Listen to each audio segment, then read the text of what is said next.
All right, guys, so I want to show you what happened to the one I installed, so you guys can avoid this happening if you install yours.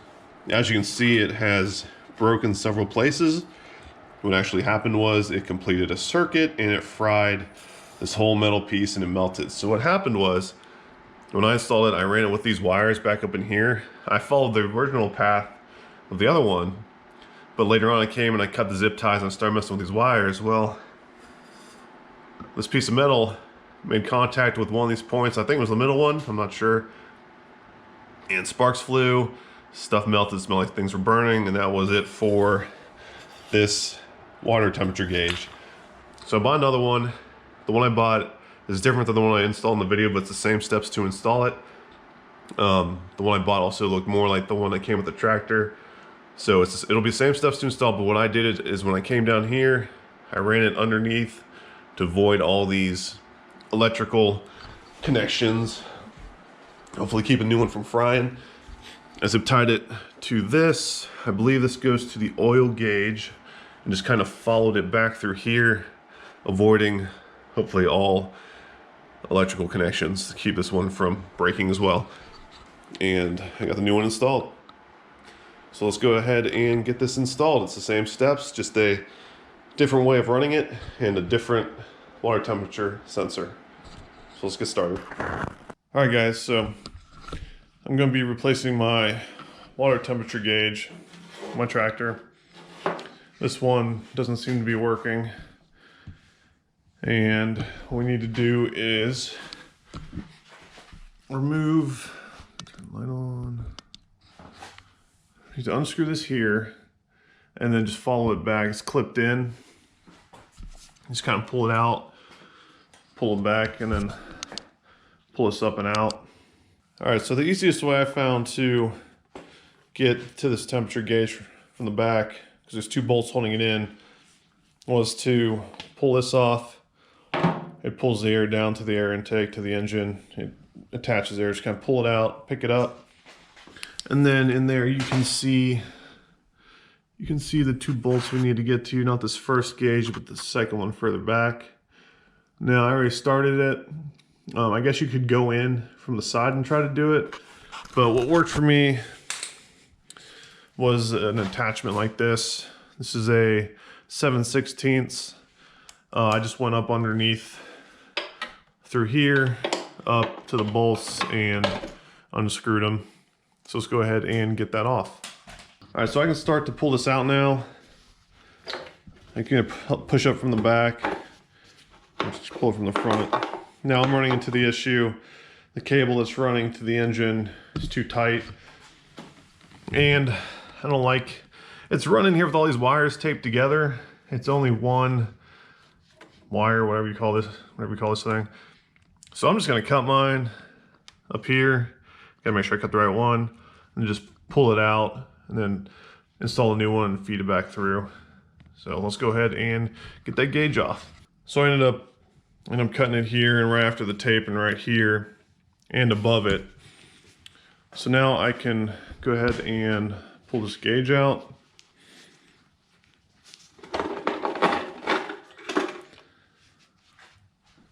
So there's the old gauge. I think it's just kind of stuck at, what was that, 160 or something? The new gauge does work. I did put some heat up to it and did increase in temperature. So I'm gonna feed this back through, get them off these clips, and then I'll have to get a wrench to take out the sensor from the front of the engine. It's kind of hard to do one-handed.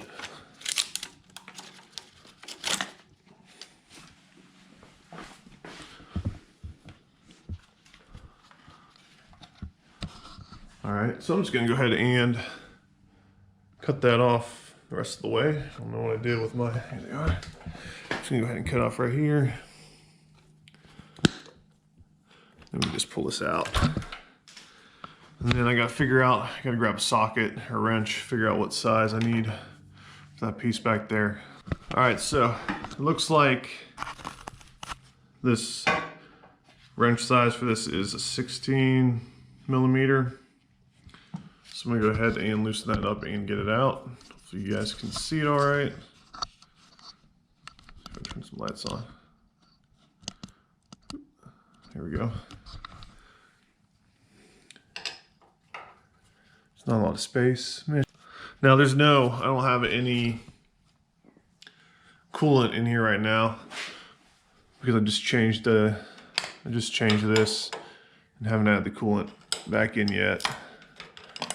I did that in one of my other videos. All right, so here's the old one, and here's the new one. The new one looks a little bit different, but we'll go ahead and put it on and see if it works and doesn't leak. Now, the new one came with this larger nut or whatever you call it. Go over top. I guess if different tractors have a larger size hole, you would use that, but I don't need that. It also this came out from the bottom of the tractor. It pushes up against the back of the, whatever you call it, dashboard. So you get pressure to pull this back to keep it from moving. It did come with a new one, so we're going to use that. I'm going to put Teflon tape on this, but first I'm going to run the new one from the front to the back before I screw it in or do anything else, just to make sure it'll reach and that'll actually fit. So we'll go ahead and do that.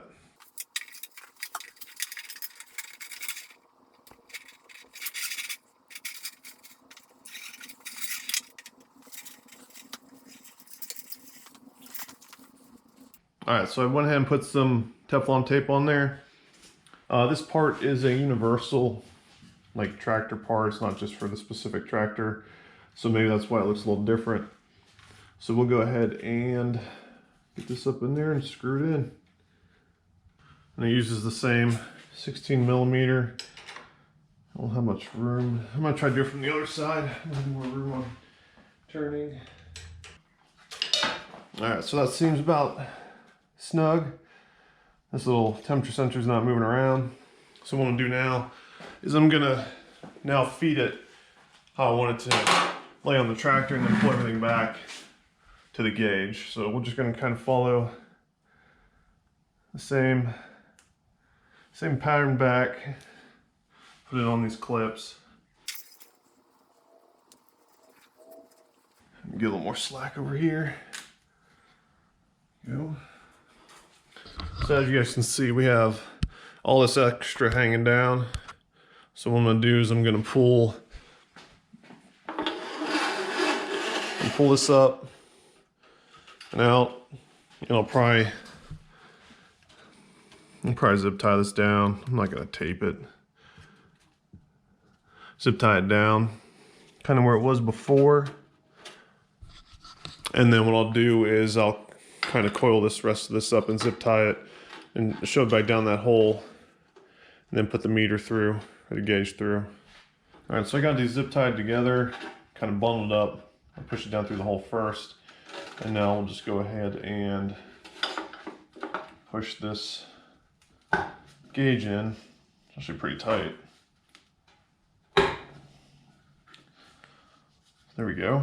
So we got the gauge in. Now we need to go in from the back and install this piece of metal.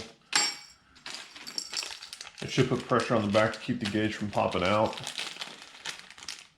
Just install it straight like that. It'll push up against the back of here, pulling the gauge in. But it's in there pretty tight, so maybe might not need this. But we're gonna go ahead and install this next. So you're not gonna be able to see this part, but I've got one of these pliers. I'm gonna use the hole to kind of put that up in there because my hands won't fit. There's no easy way to get up there. And then I need to figure out how to put bolts on them. Let's go ahead and try to get this in there. There we go. All right, so I got that slid up in there. Now I have no idea how I'm gonna get these on there. I need to at least get one so it'll stay up there. So I was able to get one of the bolts on. I'll show you what I did. The bolts for this socket are 1132, and all I did was slide the bolt into the bottom of the socket so it's flat, I reached up in there and just started tightening it by hand, and they started to go on. So that was the easiest way to get these bolts on. I wasn't able to get the washers on, but I'm not worried about. As you guys can see, I was able to get the bolts on back there. The gauge is now in place. I was able to use, I had to use this and just tighten them down, because this whole thing comes off. It's not like two pieces where you can just take the back off or the front. So let's go ahead and fill it up with coolant, let it run, and see how the temperature gauge works. All right, so the water gauge is installed, the new temperature gauge or whatever. I ran the tractor for about 30 minutes. Nothing seems to be leaking. The water gauge is also working, the temperature gauge, so that's good. But anyway, that is how you replace your water gauge on a Massey Ferguson 35 tractor. Thanks for watching. I'll see you guys later.